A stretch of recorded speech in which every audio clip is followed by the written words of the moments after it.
कोई ऐसी कहानी है जिसकी वजह से मैं फ़िल्म मेकर बनाऊँ, वो ये कहानी है। वो फॉरगॉटन आर्मी ही वो कहानी है।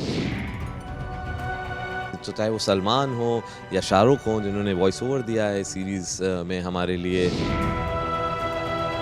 बर्मा और थाईलैंड के बॉर्डर के पहाड़ों पे हमने काफ़ी रिक्रिएट किया है। एक यूनिवर्सिटी में to see masked goons carrying rods and beating up students is horrific. एक दिन हिंदुस्तान हमारी कुर्बानी को याद करेगा। खैर समझ नहीं पाएगा पर याद ज़रूर करेगा। ऐसी ही आर्मी की कहानी लेकर आ रहे हैं। मेरे साथ है Kabir Khan. Welcome to Bollywood now. बहुत ही बढ़िया जो लाइन है ट्रेलर की, रोंगटे खड़े हो गए खैर ट्रेलर देखकर। सबसे पहले तो मैंने congratulation. Thank you so much. क्या लगा कि 20 साल लग गए फॉरगॉटन आर्मी को लाने के लिए? ये जो कहानी है, सबसे पहले तो ये बताइए 20 साल क्यों लग गए? ये कहानी मुझे पहले इस पे मैंने एक डॉक्यूमेंट्री बनाई है और उस दौरान इस आर्मी के ऑफिसर्स जो उस टाइम जब मैं उनके साथ गया वापस बर्मा, वो 86 ईयर्स ओल्ड थे, कैप्टन लक्ष्मी सहगल और कर्नल गुरबख्श सिंह ढिल्लन, और उनके नज़रिए से, उनकी आंखों से मैंने पूरी कहानी ये सुनी। वो आई थिंक एक बहुत ही एक प्रिविलेज था। अभी मैं सोचता हूँ उसके बारे में तो ऐसे लगता है कि ये मतलब अनबिलीवेबल एक्सपीरियंस था। उस टाइम आई थिंक उसका इम्पोर्टेंस मुझे समझ में नहीं आया, लेकिन वो कहानी इतनी खूबसूरत थी कि डॉक्यूमेंट्री बनने के बाद भी 20 साल तक वो कहानी मेरे जहन से उतरी नहीं। हर फिल्म के बाद मैं सोचता था कि मुझे यही फिल्म बनानी है, और इसलिए मैंने ट्रेलर लॉन्च पे यही बोला था कि अगर कोई ऐसी कहानी है जिसकी वजह से मैं फ़िल्म मेकर बनाऊँ, वो ये कहानी है। वो फॉरगॉटन आर्मी ही वो कहानी है। और इसलिए 20 साल बाद finally as a original series Amazon prime के लिए बनाई है। कभी वी सॉ द ट्रेलर, इतना इम्पैक्टफुल है कि हमें ऐसा लगता है काश ये बड़े पर्दे पर आया होता। आपको ऐसा कभी भी महसूस हुआ है? आपने कोई बॉलीवुड एक्टर के साथ कभी ये डिस्कस किया है कि I want to make this film, I want to cast you, या कभी भी कोई भी discussion during your other film shoot? बिल्कुल, ऑफ कोर्स। बिकॉज़ ये तो एज़ आई सेड कहानी मेरे साथ 20 साल से रही है, तो ऑब्वियसली इसके बहुत डिस्कशन है सबके साथ। और एक दो बार ही सोचा भी था कि एक्टर्स के साथ करें, लेकिन फिर कोई और कहानी आ जाती थी, डिस्ट्रैक्ट हो जाते थे, वो कहानी करते थे, फिर सोचते थे इसके बाद करेंगे। तो डिस्कस तो मैंने काफ़ी एक्टर्स के साथ किया है और काफ़ी एक्टर्स ने इसमें इंटरेस्ट भी जताया है। लेकिन फाइनली जब मेरी अमेज़न प्राइम से बात हो रही थी, तो मुझे लगा ये शायद ये कहानी जो है ये as a original series better रहेगी, because I think original series में आपको थोड़ा टाइम ज़्यादा मिलता है कैरेक्टर डेवलपमेंट के लिए, और जो history you can be more true to the history. इसलिए आई थिंक फाइनली जब एज अ ओरिजिनल सीरीज़ बनी है, आई एम हैप्पियर। हो सकता है मेन स्ट्रीम सिनेमा में ये कहानी मैं बताता हूँ कि थोड़े से एडजस्टमेंट्स करने पड़ते जो इस कहानी के लिए अच्छे नहीं रहते। तो इसलिए बट यू राइट, ये आपने बड़े स्क्रीन पे देखा, लेकिन मतलब अमेज़न पे भी वही आप स्केल देखेंगी। स्केल बहुत इंपॉर्टेंट था इस कहानी के लिए, बिकॉज इस फौज का जो इतिहास है वो अंग्रेज़ों ने लिखा था, और उस इतिहास में उन्होंने लिखा था कि ये कुछ ऐसे चंद बागी थे जिन्होंने गद्दार थे, और इन्होंने जो किया उसका ज़्यादा असर नहीं था। ये दिखाना बहुत ज़रूरी था कि ये 55,000 की आर्मी थी, और जो इनके बैटल्स थे, जो इनका मूवमेंट था, एक बहुत अहम मूवमेंट था, एक बहुत इंपॉर्टेंट मूवमेंट था, और उसके लिए वो स्केल दिखाना ज़रूरी है। I ask this question because आपकी जो भी फिल्म रहती है वो हर एक कुछ ना कुछ री इन्वेंट करके you put it out for your audience. में बी 83 आपकी पहली भी कोई फिल्म है 83 के, जो हमने थोड़े भी टीजर्स देखे हैं।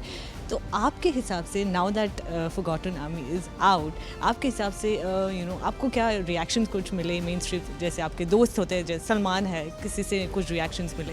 एक्चुअली अब ट्रेलर लॉन्च के बाद से हम इंटरव्यूज़ कर रहे हैं, तो मैंने I not even had time to see my phone, but हाँ, आई थिंक उसके बाद जब थोड़ा टाइम मिलेगा तो ज़रूर मुझे रिएक्शंस मिलेंगे, बिकॉज उन सब जिसके साथ भी मैंने काम किया उनको पता है कि फॉरगॉटन आर्मी एक ऐसी कहानी है जिस वेरी स्पेशल मी, तो चाहे वो सलमान हो या शाहरुख हों जिन्होंने वॉइस ओवर दिया है सीरीज़ में हमारे लिए, या दूसरे मेरे जिनके साथ मैंने काम किया है, जॉन के साथ, अरशद के साथ, ये सब जानते हैं इस कहानी के बारे में, और सबके साथ मैंने डिस्कस किया है। शूटिंग लोकेशंस जो होते हैं आपकी हर एक फिल्म के, वो बहुत ही खास होते हैं आपके लिए। ऑडियंस देखने they are very curious to watch it.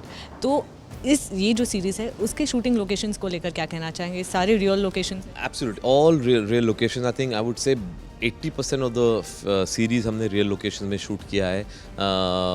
कुछ ऐसे जो बैटल्स हुए थे जो बर्मा में हुए थे, बर्मा में पॉलिटिकल रीजंस के लिए हम शूट नहीं कर पाए, तो वो उनको रिक्रिएट किया है थाईलैंड में। बर्मा और थाईलैंड के बॉर्डर के पहाड़ों पे हमने काफ़ी रिक्रिएट किया है। मुश्किल थे लोकेशंस ये ढूंढना, और ढूंढने के बाद वहाँ शूट करना बहुत मुश्किल था। कुछ तो ऐसे लोकेशंस हैं जहाँ 2-2 घंटे ड्राइव करना पड़ता था, 1 घंटा चढ़ के पहाड़ पे जाके शूट करना पड़ता था। लेकिन वो इम्पॉर्टेंट था इस कहानी के लिए, बिकॉज क्या है कि मैं जिस किस्म से लोकेशंस यूज़ करता हूँ वो ऑलमोस्ट मेरी फिल्म में एक कैरेक्टर होते हैं, और वो they lend a certain quality to the scene. और ओरिजिनल सीरीज़ फॉरगॉटन आर्मी के लिए तो वो बहुत इंपॉर्टेंट था, क्योंकि ऑथेंटिक स्टोरी है, रियल स्टोरी है। तो जिस किस्म के टेरेन्स में वो बैटल्स हुए थे, उसी टेरेन्स में हम शूट करना चाहते थे। How is it working with newcomers, you know, kind of newcomers, because you've worked with mainstream actors, you know. आपको कुछ difference लगा as a director? बहुत मज़ा आया। आई थिंक सारा कास्ट जो था एक न्यू कमर्स का था, तो उनकी जो एक पैशन और एनर्जी होती है वो अलग लेवल पे होती है, और उनके साथ काम करने में आई थिंक सेट पे भी एनर्जी अलग हो जाता है। जैसे मैंने कहा कि ऐसे ऐसे लोकेशंस थे जिन पे मतलब 1-1 घंटा चढ़ के जाना पड़ता था। आई थिंक ये लोग बिल्कुल सोल्जर्स बन गए थे। By the time we used to take the shot, ये 1 घंटा चढ़ के अपने बैकपैक लेके, गन्स लेके जब पहुँचते थे सेट पे, तो they had already become soldiers. Lastly JNU की अगर बात करें, यू नो, पूरा देश इस पे चर्चा कर रहा है। आपके you know kind of personal connections है जेएनयू के साथ, आपका क्या रिएक्शन रहा जब उस शाम आपने वो वीडियो देखा? आई थिंक सबका ही रिएक्शन एक हॉरर था। बहुत ही डिस्टर्बिंग विजुअल्स थे। एक यूनिवर्सिटी में to see masked goons carrying rods and beating up students is horrific. मेरे लिए भी बिल्कुल ही मतलब वही एक देख के मैं I was sitting with my mother and watching television, और मैं उनको देख रहा था कि हम तो 10 साल में हम रह चुके हैं जेएनयू में, और वो कुछ कह नहीं रही थी, लेकिन उनके एक्सप्रेशन से पता चल रहा था कि मतलब एक अजीब अलग अलग किस्म के सवाल उठते हैं कि ये हम कैसे मतलब इस पोजीशन पे पहुँचे कैसे, कि हमारी सोसाइटी इस लेवल पे कैसे पहुँची कि गुंडे घुस के स्टूडेंट्स की पिटाई कर सकते हैं, और जो एम्बुलेंस और डॉक्टर्स इंजर्ड स्टूडेंट्स को हॉस्पिटल ले जाना चाहती है उनको भी रोका जा रहा है। मतलब हमने पढ़ा है इतिहास में कि जंग में भी डॉक्टर्स और एम्बुलेंसेस को नहीं रोका जा सकता, लेकिन ये कैसे हैवानियत आ गई है हमारे सोसाइटी में कि आप डॉक्टर्स और स्टूडेंट्स को जो स्टूडेंट्स को ले जाने चाह रहे हैं उनको भी आप रोक रहे हैं। Deeply disturbing, and I really feel that students have a right to protest if they feel that there's anything wrong in the country. It's their democratic right, and they cannot be pushed down. Lastly लोग जो जानना चाहते हैं, you know, क्यों देखे forgotten army, कब release हो रही है, any last message? Forgotten army एक बहुत ही ड्रामेटिक स्टोरी है, बहुत ही एंगेजिंग, इमोशनल, इंस्पिरेशनल स्टोरी है, एंड मोर इम्पॉर्टेंट दैट एक हमारी हिस्ट्री का चैप्टर है जिसके बारे में हमें कभी बताया ही नहीं गया, और वो बहुत एक इम्पॉर्टेंट चैप्टर है जिसके बारे में आई थिंक लोगों को पता चलेगा तो एक बहुत ही इंस्पायरिंग और मोटिवेशनल फीलिंग आएगी।